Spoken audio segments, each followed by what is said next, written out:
breaking news out of North Idaho. Moscow police confirmed 4 people were found dead. The brutal murders of 4 students. Police say after 6 weeks, they have arrested a suspect in the brutal attack. Police use genetic genealogy in this murder case that may change the nature of crime solving forever. In December 2022, authorities announced that they'd at last arrested a suspect in the sensational quadruple murder case that captivated a nation and the world, the Idaho student murders. What was this exciting new law enforcement technology used to break the Idaho case wide open? And how has it found itself at the center of a heated new debate over your individual privacy rights? Stick around and find out today on Cybercrime. Welcome to Cybercrime. Have you heard of forensic genetic genealogy? If not, don't worry about it. You're not alone. It's still a fairly new technology, albeit one that's starting to get used in more and more law enforcement cases, including some of the most high-profile investigations in recent memory, including the Golden State Killer case and Snohomish County murders. And if you've used an at-home genealogy kit like 23andMe or Family Tree DNA, you may have actually helped law enforcement finally solve these unsolved crimes. We're going to talk with an expert about how FGG works.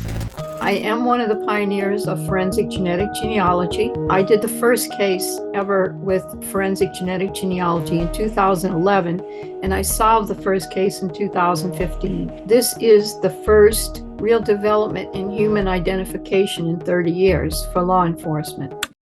But before we do that, let's first explore why it's necessary. And the perfect case study to do that is the Idaho student murders. Just before 2 a.m. on November 13th, 2022, college roommates Kaylee Goncalves, 21, Madison Mogen, 21, and Xana Kernodle, 20, as well as Xana's boyfriend, 20-year-old Ethan Chapin, returned home from a night out in Moscow, Idaho, to the 6-bedroom house off campus at 1122 King Road near Fraternity Row, which the women shared with 2 other female roommates. By all accounts, Goncalves, Mogen, Kernodle, and Chapin were beautiful, positive, excellent kids with really promising lives ahead of them. Goncalves and Mogen had been inseparable best friends since grade school, and Chapin, the oldest of triplets, was described as always smiling and laughing. He was also a member of the Sigma Chi fraternity, which was where he and Kernodle had been hanging out before they returned home that night. At the King Road house, Kernodle got a DoorDash delivery around 4 a.m., and a short time later, one of the roommates said she heard someone she thought was Goncalves say something like, "There's someone here." Though she didn't see anything when she looked out her bedroom door, a short time later, she heard crying and a male voice say something like, "It's okay,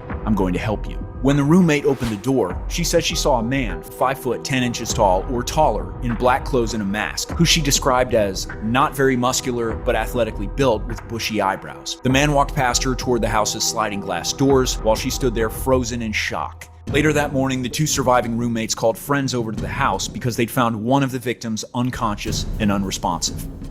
At 11:58, a call was placed to 911, and when responding officers arrived, they discovered Goncalves, Mogen, Kernodle, and Chapin were dead.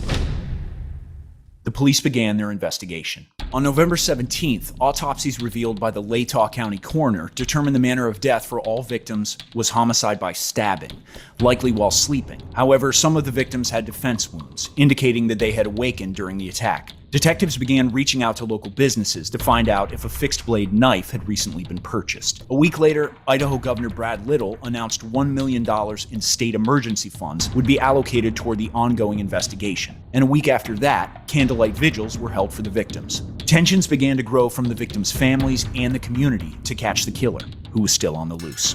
On December 7th, police announced that they were looking for tips from anyone with information about the driver of a white 2011 to 2013 Hyundai Elantra that had been seen in the immediate area of the victim's house. On December 13th, 1 month after the brutal murders, Moscow Police Captain Roger Lanier said police were withholding the information that we had discovered at the scene and our investigative information from the public.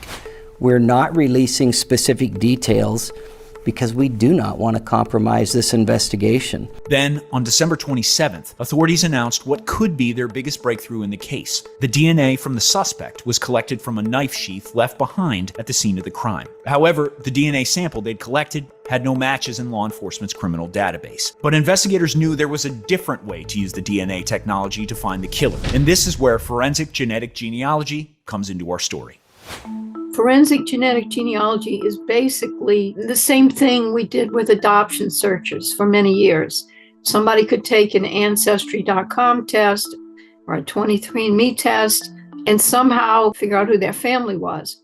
So we just apply that to forensics, to cold cases. Could you do your best to explain how genealogy can be applied to crime and to solving cold cases? So basically what happens is somehow you have some data that you got from your DNA. You upload it to a database with people in it, and you're looking for matches to some degree. We find out who these people are, and then we start building the individual trees. As we build the trees, they're all related to Mr. X, but they all have to be somehow related to each other. So what you see is you start to see these trees connect and connect and connect, because these people are going to have common ancestors because they're related. And after a while, you're going to find that 10 of those people connect with each other and the other 10 connect, but the two groups don't connect. And those are the family trees of the mother and the father of Mr. X.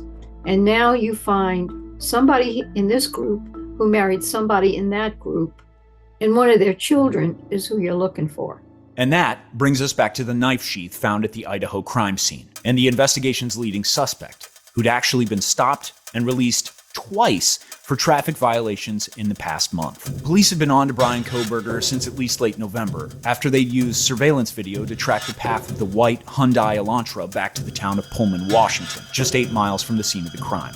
They'd also searched vehicles matching that description and found one registered to the 28-year-old PhD criminology student and Pullman resident. Additionally, though Kohberger's cell phone was turned off during the window when the attacks occurred, likely his attempt to conceal his location, cell phone location information showed him driving toward Moscow before the attacks and near the victim's house at least a dozen times prior, dating as far back as August. But they still needed direct evidence placing Kohberger at the scene of the crime, and Kohberger's DNA wasn't in their database to match the sample taken from the knife sheath. However, with their knowledge of forensic genetic genealogy and relationship with a company called Othram, they set to work to use genealogy to confirm their suspicions that Kohberger was the killer.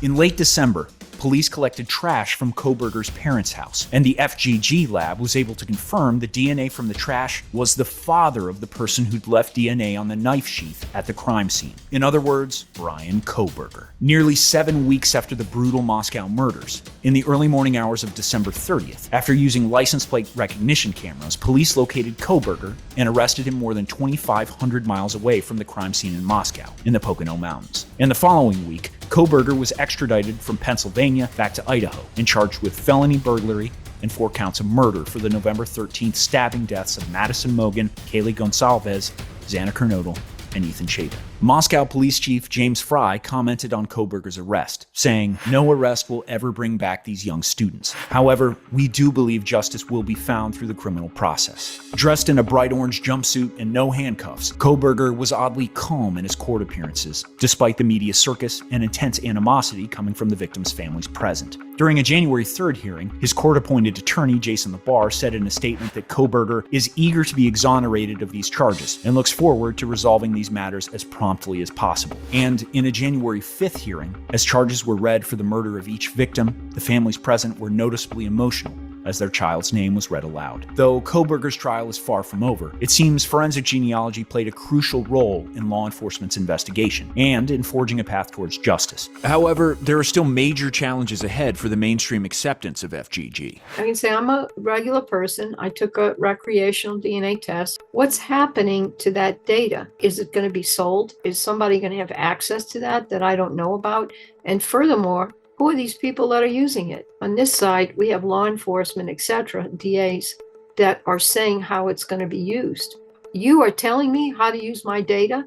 How does that work? Where's the dividing line? And that's where we got to figure out. We've got to navigate that interface. Well, the roadblocks are, I would say, mainly the acceptance of the technique and the cost. So a lot of times, one of the impediments is up front, going through all those case files and finding the ones that have DNA and that probably will work. It's worth going forward. And that takes a lot of time. We need more policy. We need more controls. We need to know the credentialing of the people that are going to do that. Understand, too, that there's no answer to this. There's no right way to navigate public safety versus privacy. There's no right way. So what we're doing is developing the policy to do the best we can at navigating the middle of both worlds.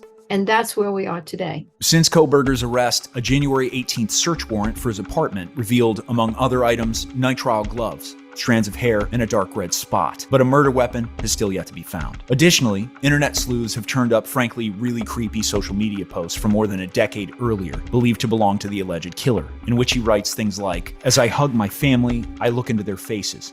I see nothing. It is like I am looking at a video game, but less." Additionally, a social media post made immediately after the killings is believed to have been made by Kohberger because it reveals information that only the killer would have known.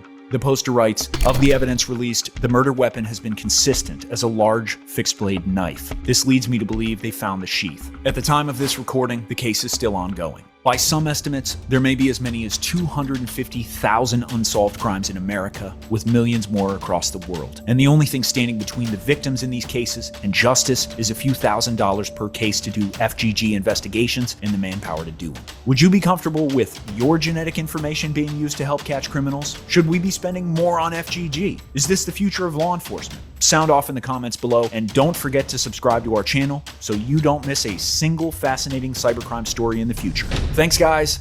Cybernara.